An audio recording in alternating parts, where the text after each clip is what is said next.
Hello and welcome to the Franchise Tag Podcast with me, your host, Freddie Hall. Welcome back, Andrew and Adam. We had a very fun weekend with the divisional games that happened, and we are now down to our final four. The AFC Championship and NFC Championship will be happening this weekend. We'll be doing a separate show for that, like we did last week. We'll preview the games in that show, focusing on the losers again in this show. However, we're going to probably be a little bit brighter than we were last week. I felt like we were sort of all in the shroud of negativity, probably because two of our teams got knocked out. So, not so bothered about it this week. We look forward to seeing Sky coming back as well, who was in attendance for the New England Patriots win against the Houston Texans. So that'll be a lot of fun to hear about when he gets back, hopefully on the Thursday show this week. But the big news coming out today is the Buffalo Bills head coach Sean McDermott has been relieved of his duties. He has been fired, unfortunately, after his overtime loss to the Denver Broncos, 33-30.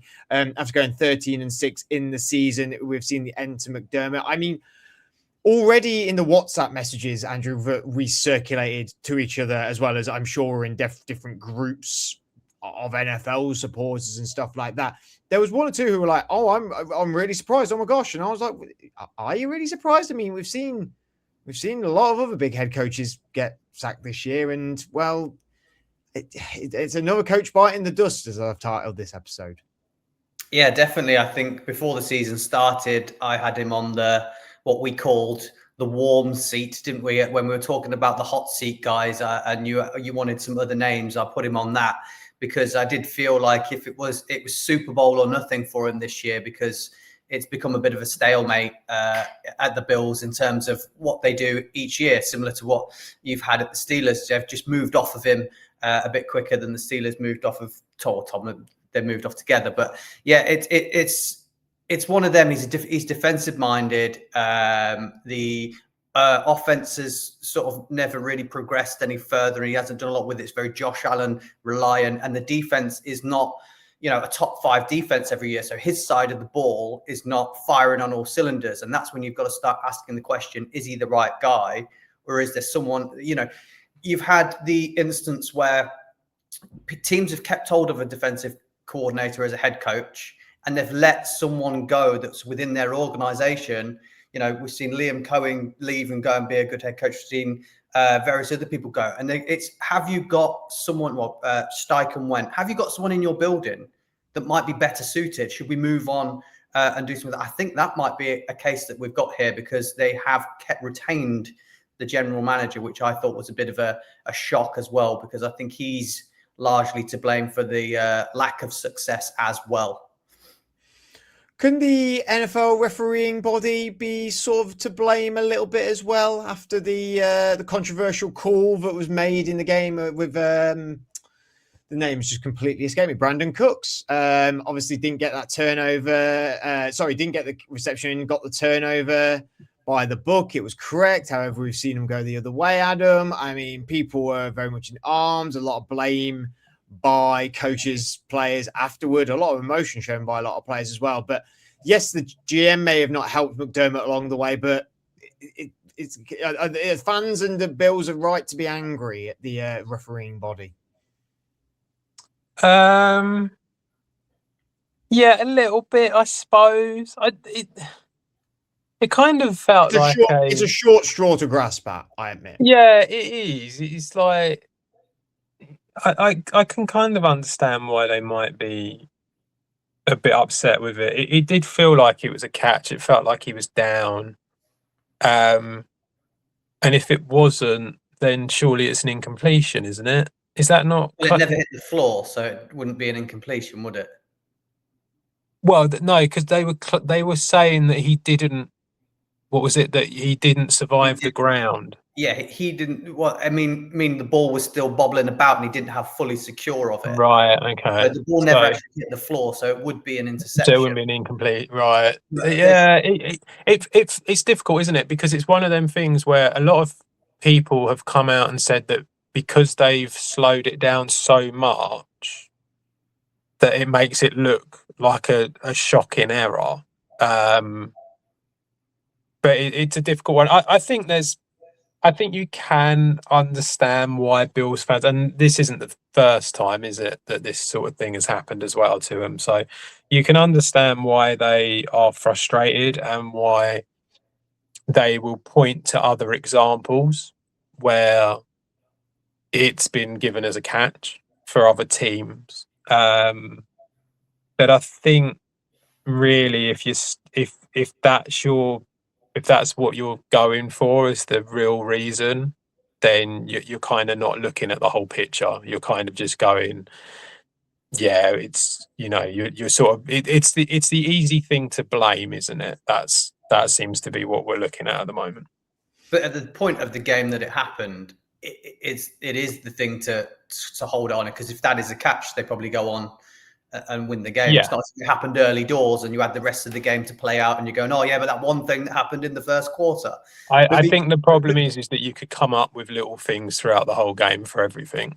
And I get what you're saying. I do agree, but them instances that have happened repeat, like within the history that you said that there's been calls in other games in the playoffs that have also not gone their way. That you've still been there since 2017. Only one losing season. You've been to the playoff. You had 16 games in the playoffs. You've gone 8-8.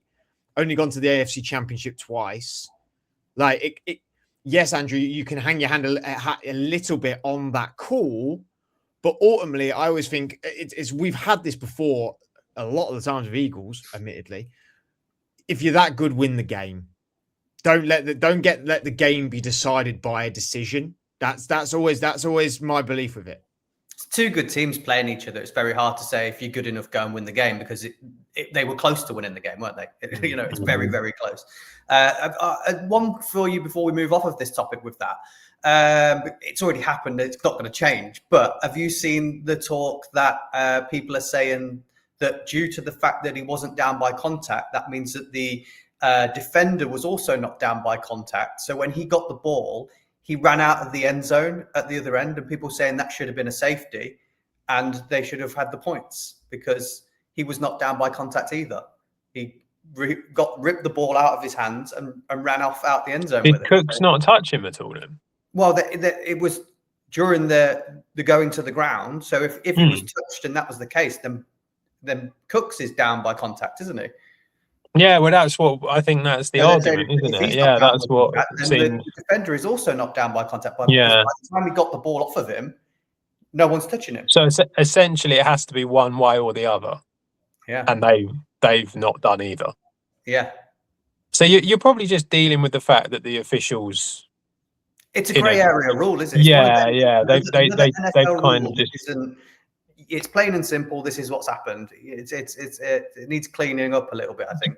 Just very quickly as well, because there's been a lot of talk of like, this has been done on purpose. They want the Broncos there and all that sort of. The NFL do not want their main showpiece game having Jarrett Stidham in it. I can assure you of that. Or Bo Nix over Josh Allen. Yeah, the narrative for the NFL would be they would prefer for the Bills. Television and sales and all of that. You want the Bills, don't you? Yeah, yeah. Let's move off of the refereeing topic though, and back towards more the microscope of the Bills organization. Like I said, McDermott's been there since 2017. Only been to he's been to the AFC Championship twice, but lost both of them to the Chiefs. But Brandon Beane, equally, their GM, has been there since 2017 as well. After McDermott gets fired, Beane actually gets promoted today to President of Football Operations, which is interesting. A little bit of that is because Sean was actually reporting straight to the owner, Terry Pegula, and that having this President of Football Operations thing means that the new head coach would be reporting to Brandon Beane rather than superseding him, I suppose. But and like you sort of aired to Andrew, Joe Brady is the current offensive coordinator, Adam, and he's been sort of the top name, the name that's gone to the top of the list a little bit, alongside another ex-offensive coordinator of theirs and ex-New York Giants head coach Brian Daboll, who's also available as well. Firstly, let's stick on Brandon Beane, I suppose. Do you think there is a blame to be laid there as well? Yeah, definitely.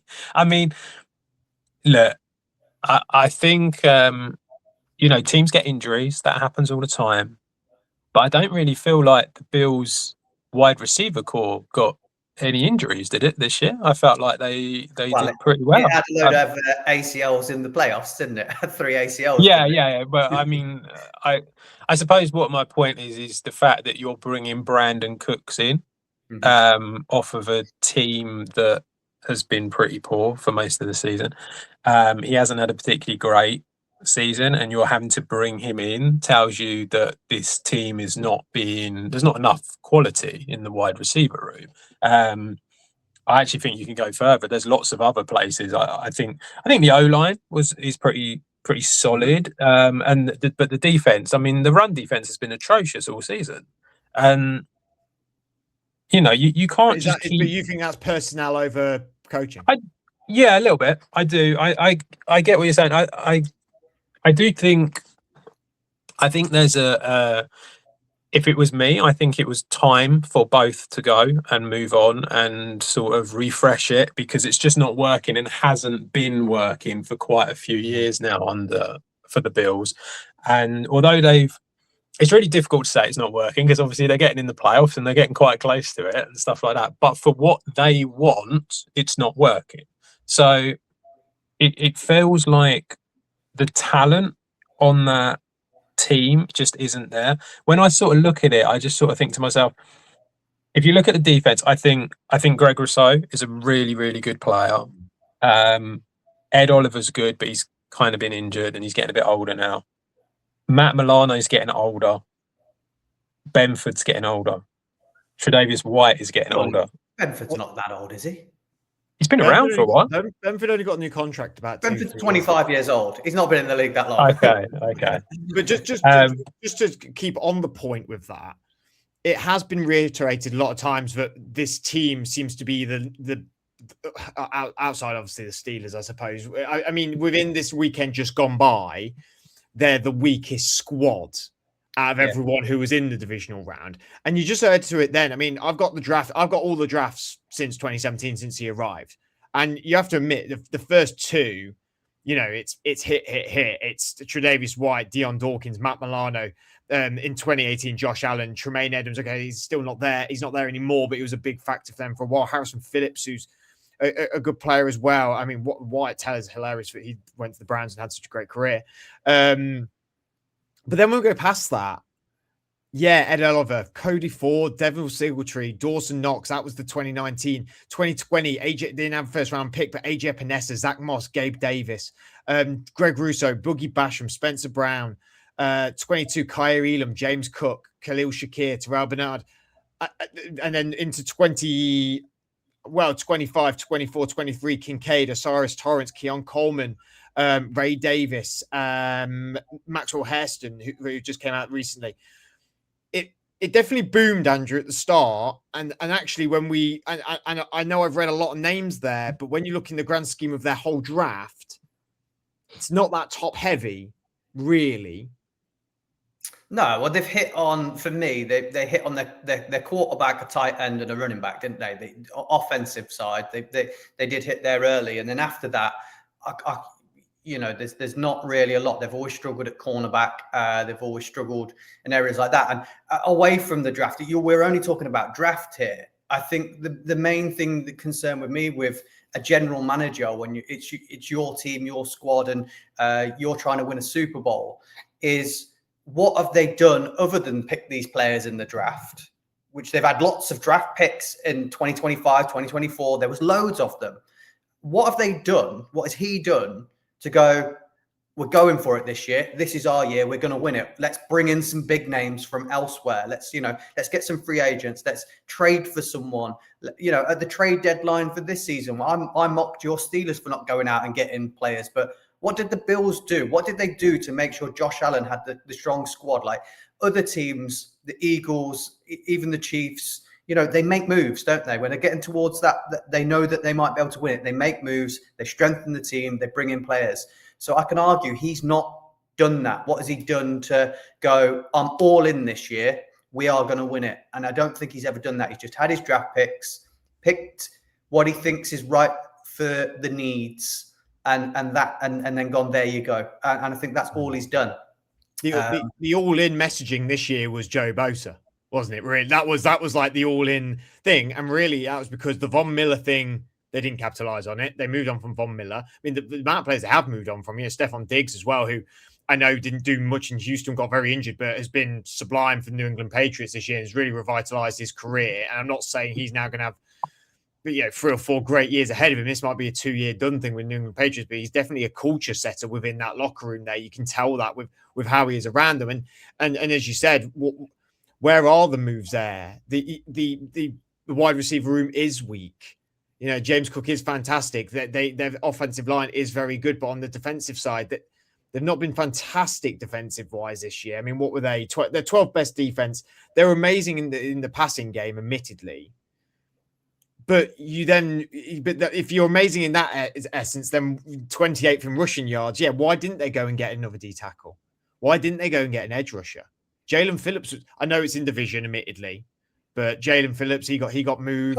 Plenty of names, mate. But and I'm talking 24, 25 as well. The amount of draft picks they had, they could have just gone, I don't need all of them. I'm going to win a Super Bowl. I don't need 10 picks and 7 picks or whatever it is. It doesn't scream, I'm the GM and I want a Super Bowl. It just screams, I just want to keep the wheels turning and just be in this cycle of getting to the playoffs and winning. And I've got Josh Allen, so it's fine.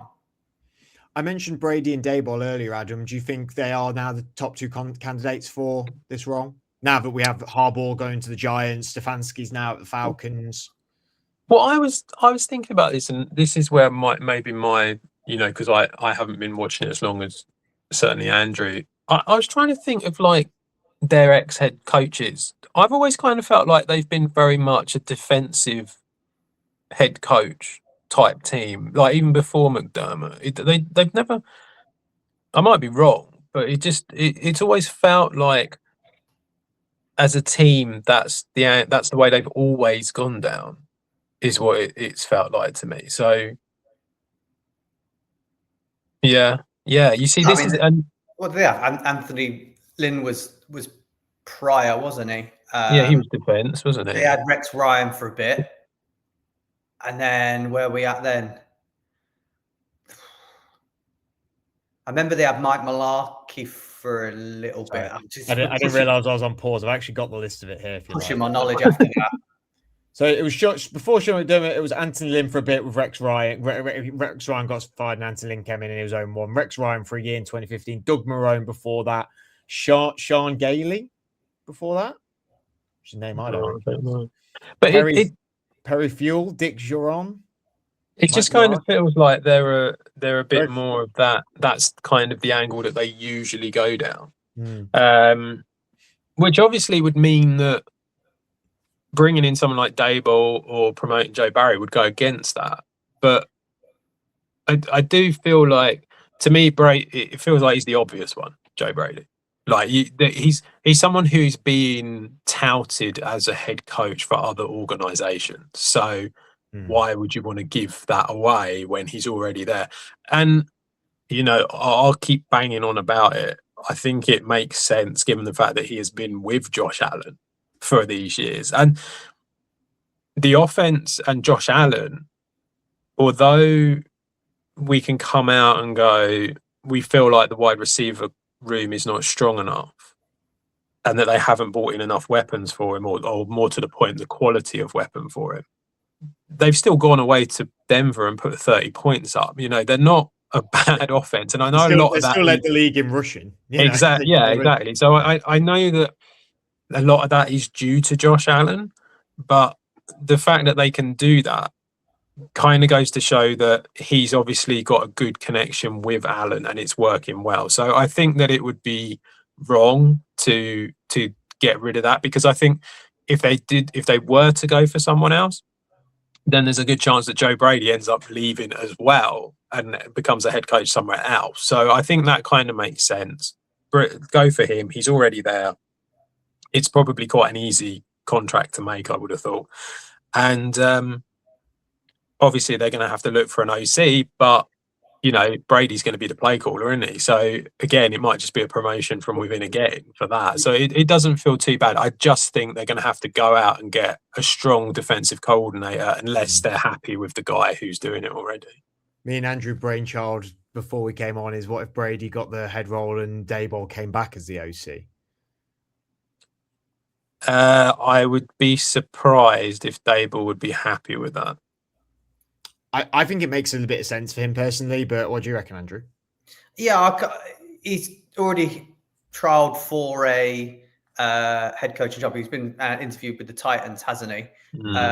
But outside of that, it's all OC positions. I think the Eagles have shown interest in Daboll, and I think there was other teams had, and then it was college after that was suggested for him. So I don't know. But surely he won't be play like calling the plays. If Brady's head coach, surely he doesn't call the plays then.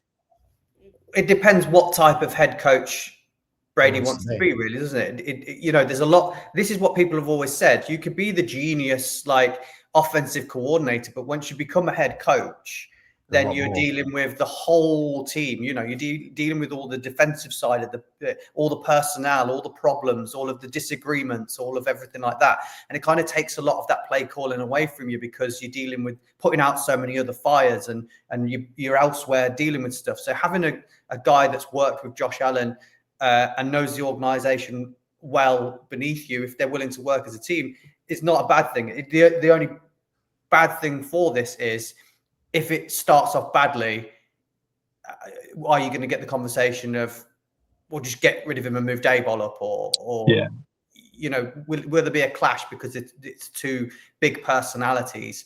That might become the issue if that does happen. So it makes sense logically to go, oh yeah, Josh Allen's worked with him. He's the guy that unlocked Josh Allen. So we know he can work well as a coordinator, but he might not want to go back there. He might want an opportunity with like the Eagles, like I say. So it's in Daboll's court, really, isn't it? With that, if he wants to go and work with a bigger team.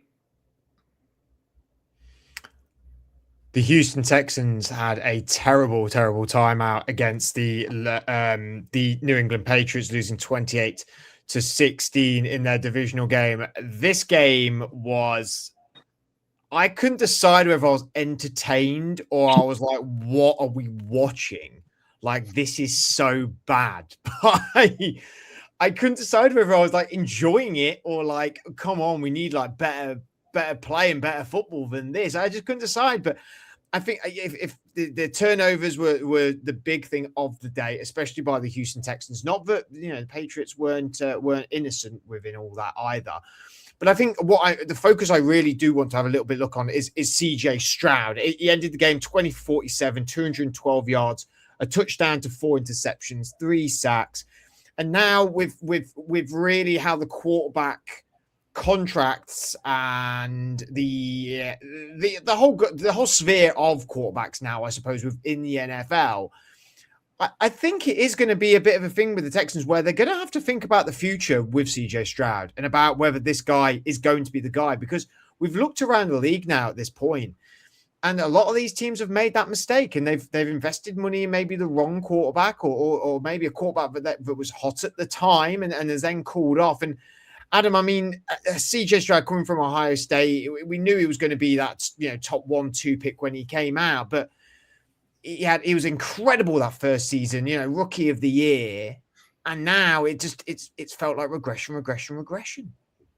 Yeah, it's definitely fallen away, isn't it? And it's really difficult I think it's going to be very difficult for him to get over what's happened in these last 2 games. I think I understand the way that the organisation has gone and the way that D'Amico Ryans has gone, where it's very much, oh no, he's our guy. And, we were all sort of talking like, surely he gets pulled here. Like at halftime, it was such a disaster. But the thing is like, if you pull him at halftime, then he's done, kind of thing. It's like, because you're basically admitting he can't cope with it. so I can understand why they stuck throughout and why they stuck with him and why they're saying what they're saying. But it's a scary time for them to go in with a big contract now with him, because he's, like you say, had a really good rookie season and has just really fallen away consistently ever since. And it's just really difficult to see where he suddenly gets it back and what kind of, I think maybe, I don't know. This is, he had a new OC this year. You could argue that maybe that hasn't helped the situation and that you need to not necessarily go back to who he had in his rookie year, but maybe just a different OC might help.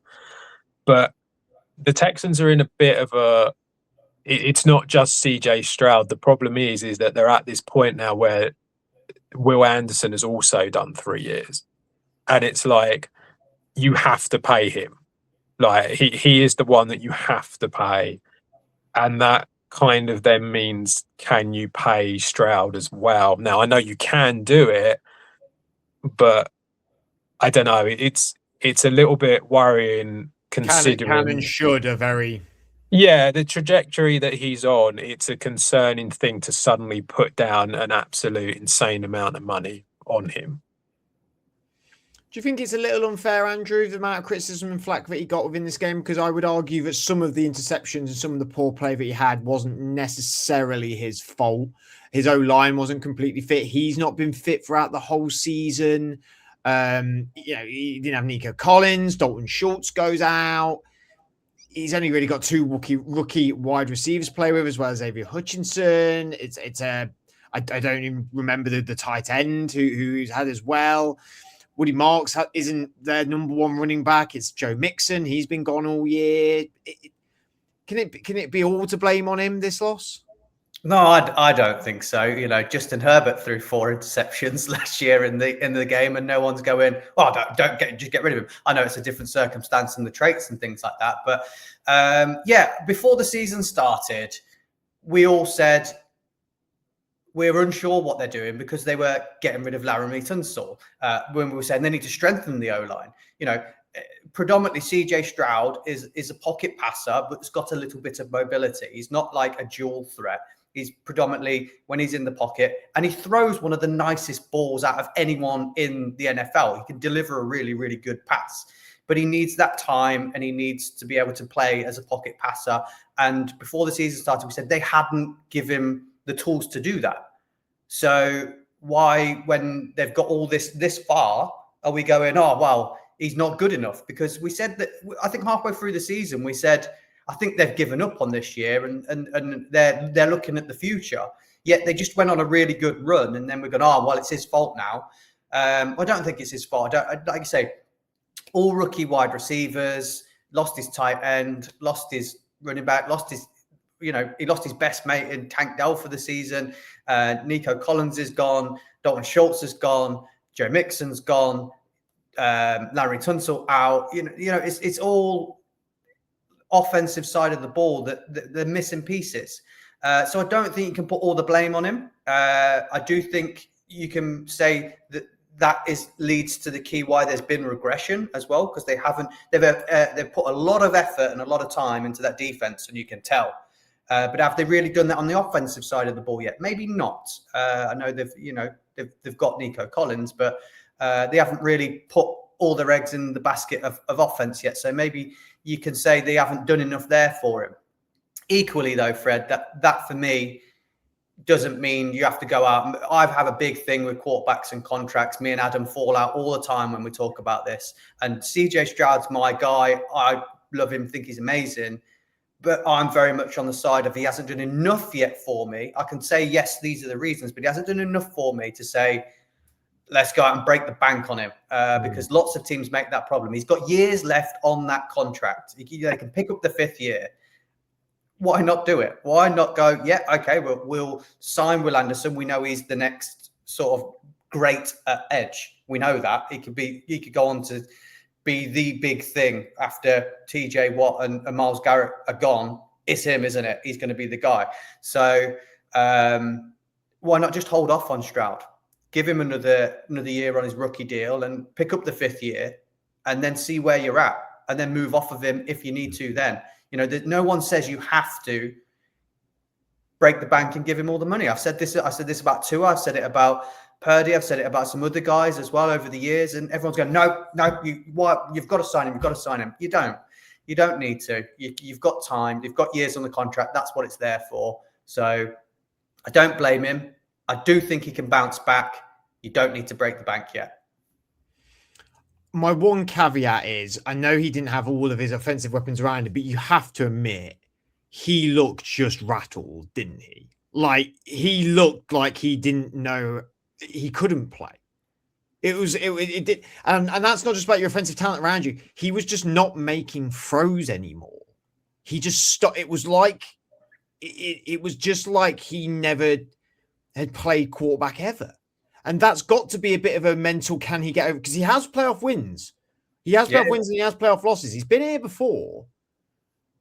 I don't know why this one has been so different, where it felt like he just completely shut down. I suppose this is a both of you thing, and then we can talk about. It wasn't just this game, though, was it? It was the Steelers game as well. He was not great in the Steelers game. No, he wasn't. The defense won that game. A lot of people are saying it's. Adam will probably talk about this on a different show. The quarterback play, when we were talking about quarterback plays, there's a lot of nothing, and then there's a lot of great throws. And I think that's the way it's kind of going. And he delivered some really big plays in that Steelers game, but he delivered a lot of rubbish as well. So it's one of them where, which way you're weighing it, those big plays meant a lot for them to get the victory, and he got them. But overall, he didn't have a very massive, consistent game. So, yeah, I mean, he only threw 8 interceptions throughout the year, didn't he, prior to the playoffs? So it's not as if interceptions are... Yeah, but he tried to double it in the 2 games. It's that's not been the issue. I know his rookie year, we went for... Didn't he break a record for the longest consecutive games without an interception? Is that not more of a concern, though?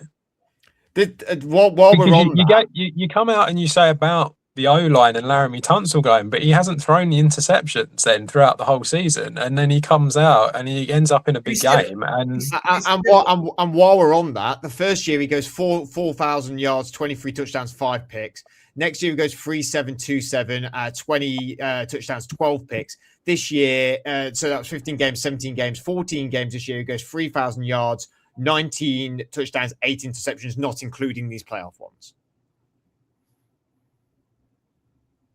Yeah, I've made my point, didn't I? I think they need to give him a chance and build on the offense a bit more and give him a chance. Would you pay him, Adam?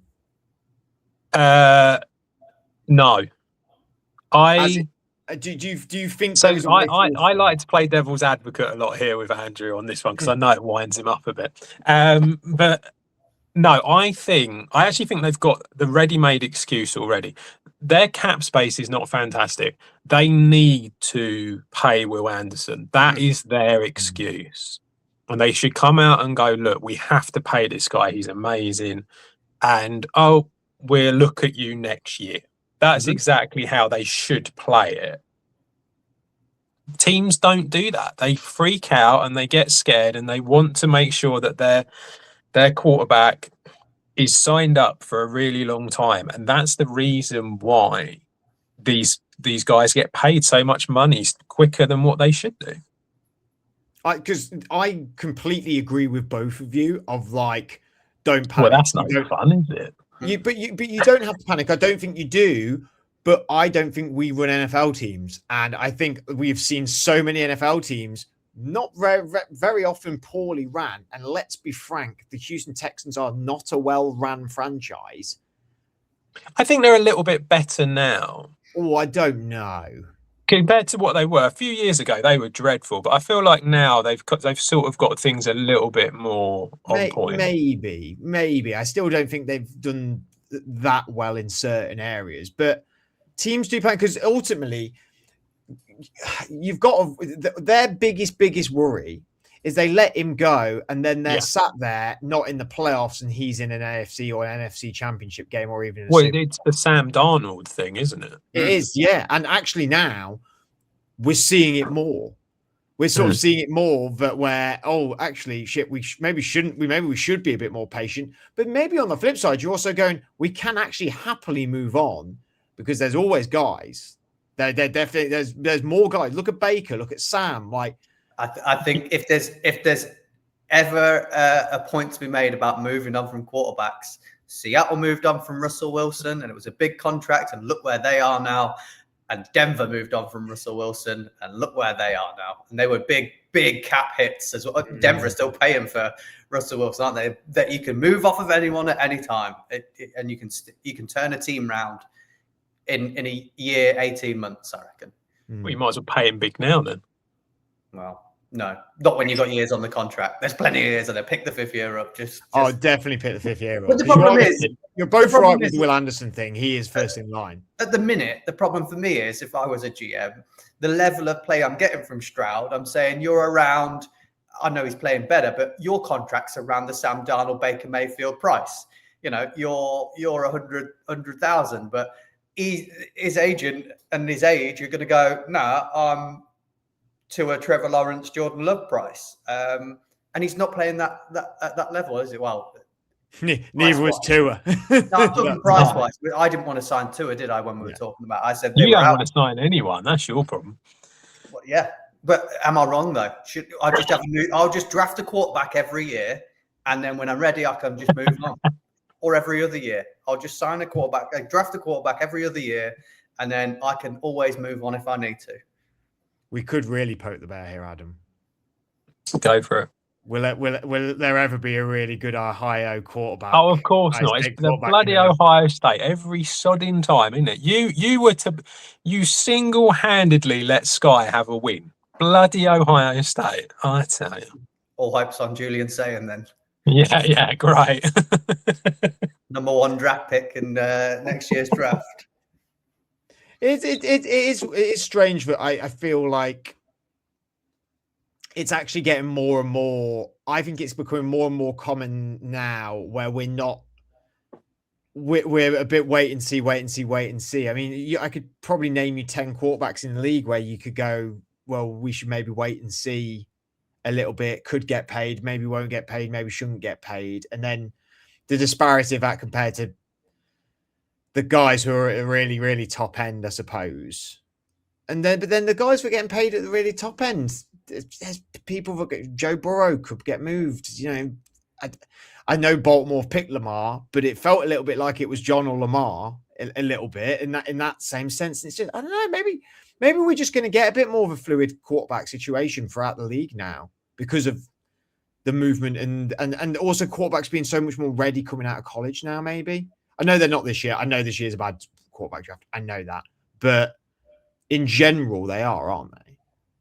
Well, I would say no. Okay. Because I think the quarterback play has been pretty poor this year. Interesting. Well, we've had this conversation off the air. I think new era quarterback play is just different, Adam. It's just different. It's poorer. But it is poor. It is. I mean, CJ Stroud had 47 attempts and only completed 20. Darnold only threw the ball 12 times in his game. To throw it 12 times. It's difficult, I think, for you to come out and say that the quarterbacks that are in the league now are better than what they were like 10 years ago. But they are 10 times better. There's no depth.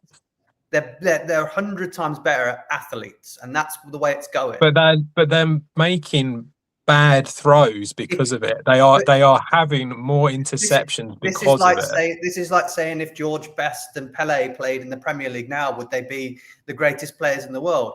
You can't say that because it's the game has changed so much. No, but I can come out and say that I believe the likes of Rodgers and Roethlisberger and Breeze and Rivers, and I'm not even including Brady, but we'll throw him in there if you like as well, were better than we've got at the moment. I think you've just gone completely pure pocket passer there, and I don't think the pure pocket because that's passer all there works was. in this Because league that was at all pretty anymore. much all there was at the time. But if you That go doesn't work in this league anymore. Adam, you know this yourself. But all I'm not saying about whether it works in the league. I am saying the quality of the quarterback is different.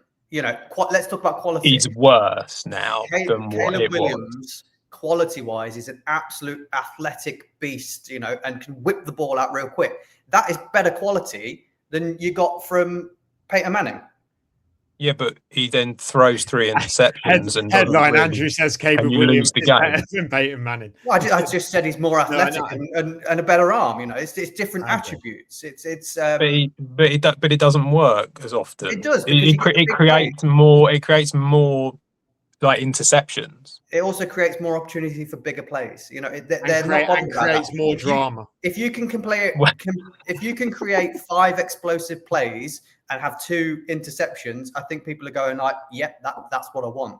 People don't just want like, "Yeah, I completed a 5-yard pass at 80% completion rate and I moved down the ball and kicked a field goal." People don't want that. Let's face it, Brady in that twilight years towards the end of the Patriots, when they were winning everything, it was boring. Like it was. Like it wasn't fun to watch.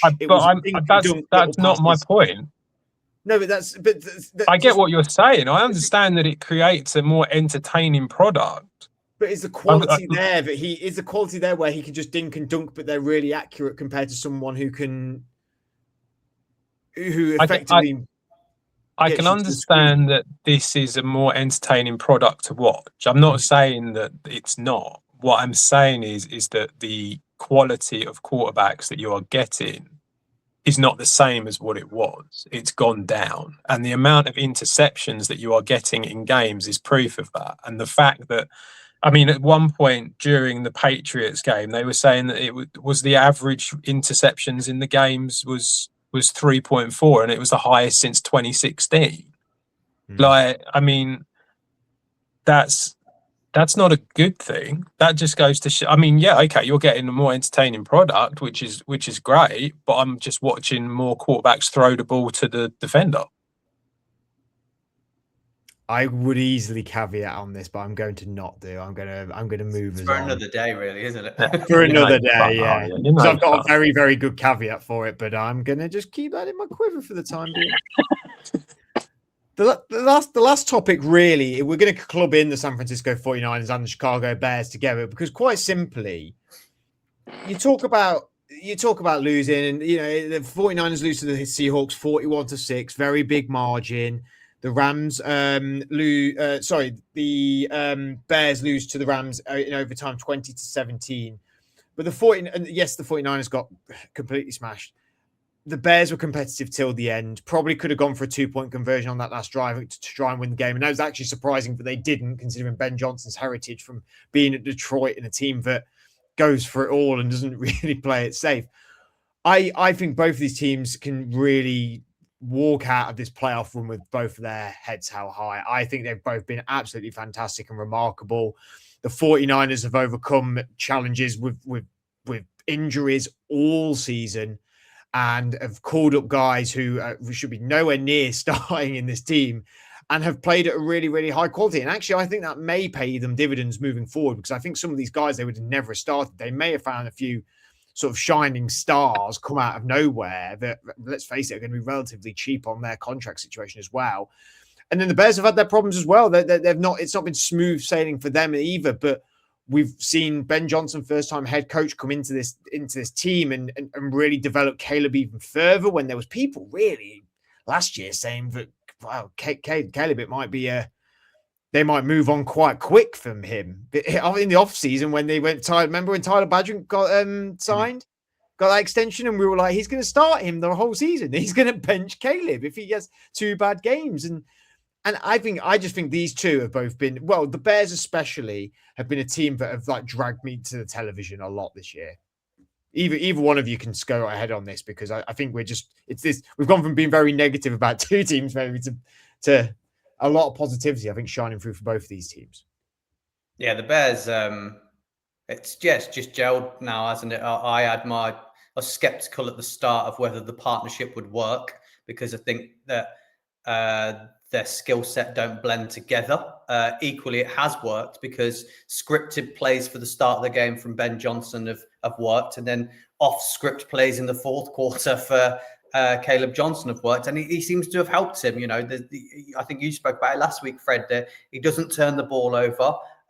He's worked well with a young set of wide receivers, tight ends, running backs, even a point to the season. And it's been a very successful year for Chicago. I think they've done really, really well. And yeah, I've got no qualms. If they've got to say, yeah, we were in it, we could have done it, we've had a good year, we'll build, we'll move on. They have the opportunity now to go into the draft and go, we can pick all defensive players if we want, because I think they're fine on offense now, and they could go all in on defense, which is a great situation to have when you have a offensive head coach, because they can get the best out of lower round offensive players from the draft, and you can go high end value picks on defense. I think we spoke about it before the show. They may even move off of one of their wide receivers and keep the cap space down as well. So they're in a great position for the future. They are. I don't know whether you want me to move on to the 49ers or whether Adam wants to come in and talk about the Bears quickly, as he loves the Bears. Yeah, I love the Bears. I think if you want to talk about the game specifically, I think Ben Johnson's coaching let them down. This constant desire to go on fourth down, which means that they've missed out on. Yeah, on I was going to say this. Do you think both of you? Do you think young coaches and first time head coaches, especially when you get to the playoffs, you shouldn't be going on fourth down when the score's like in the first quarter? There's no need. Get the points early on the board, because look at the difference it would have made later on in the game. Yeah, is this something you think younger coaches are going to do through playing Madden their whole lives, or do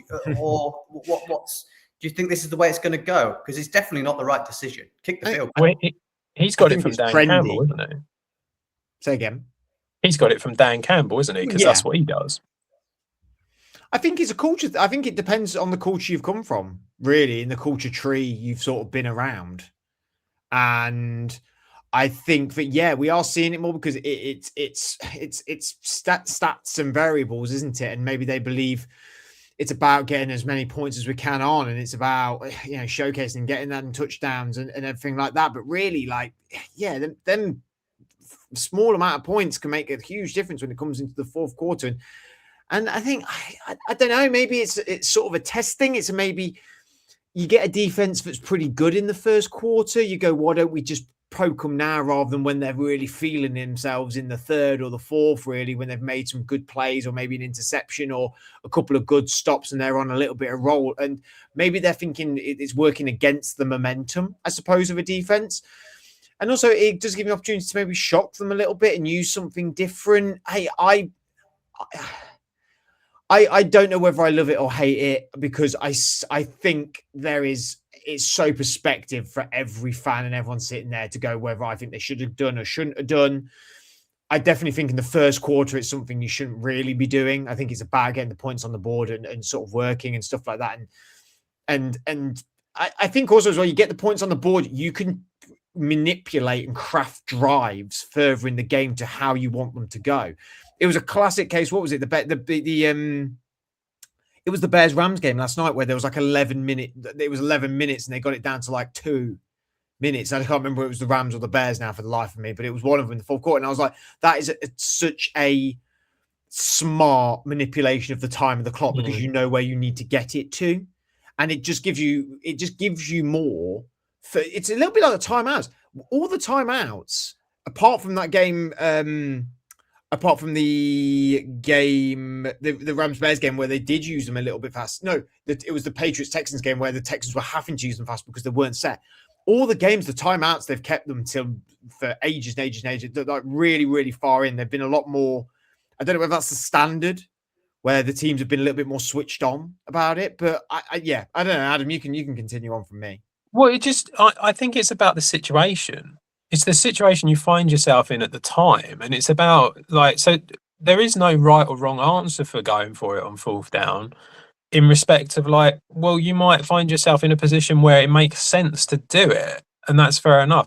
The idea of doing it straight away just seems strange, and it didn't work against Green Bay either. Like that, they struggled at the beginning. It was their defense that really stepped up in the second half, and actually in this game, their defense really stepped up as well. But it was this sort of going for it every single time on fourth down makes no sense at all, and then you end up halfway through the game, and he did this. He was on fourth. It was like 4th and 3 or something, and he kicked the field goal. And it's like, well, now you've just gone away from your whole theory because you put yourself in a position where you're in trouble. And it's just like, you don't need to do it. So I think if they want to continue down this, if he's going to continue down this route, I think it's going to come back to bite him more times than not. So I don't really get that.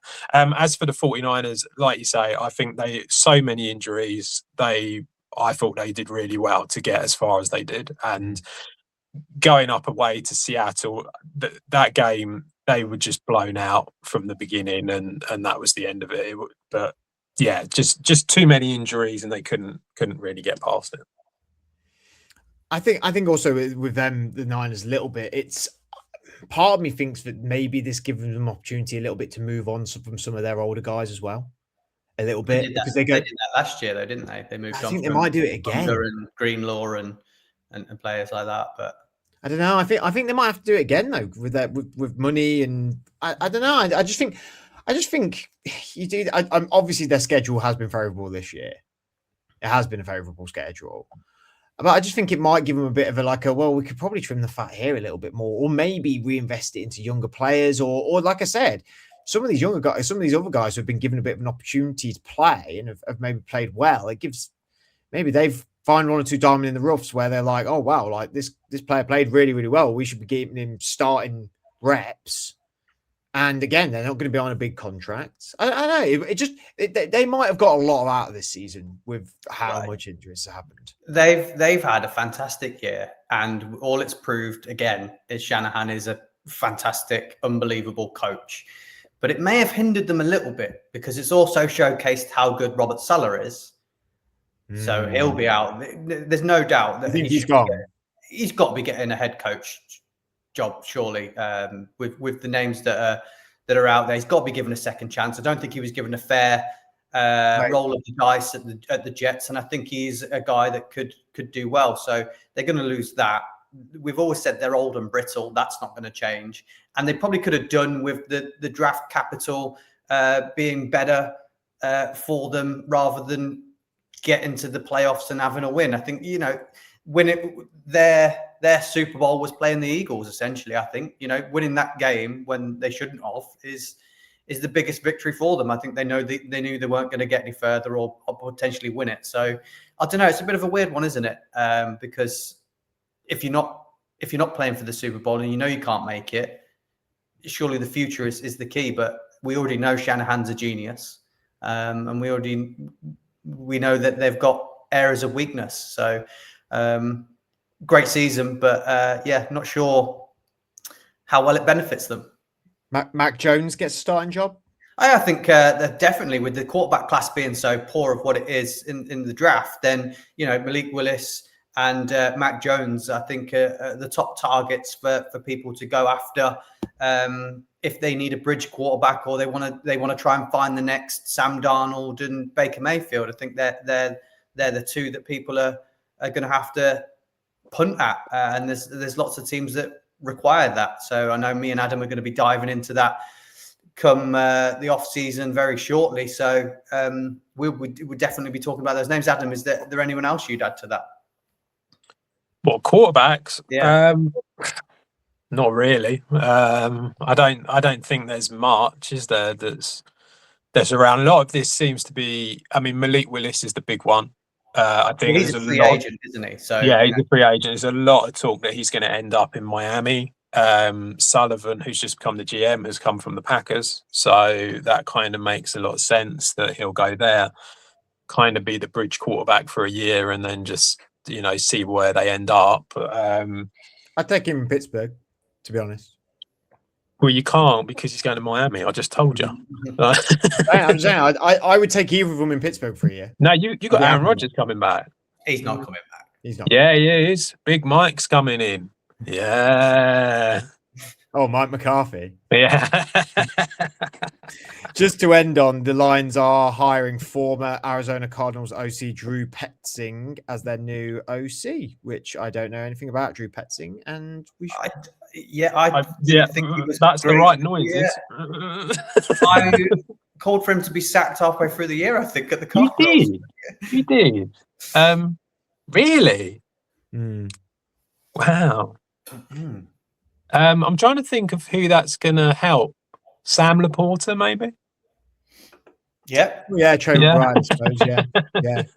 Yeah. Everyone's now scrambling to get Sam Laporta. Laporta. It's not going to help the wide receivers. I know that much. I've already scrambled to get Malik Willis in our Dynasty League because I realised he was on the waiver wire, and I was like, oh, well, if I just took him away for a minute, he's going to be a starter somewhere, I'd like to think. So we'll see. But either way, Andrew, Adam, thank you very much for joining me this evening. We'll be back, like I said earlier, later on in the week with previewing the AFC and NFC Championship. I'm sure the both of these two will be back this weekend as well with all the betting needs for this weekend. That'll be happening. Yes. Yeah.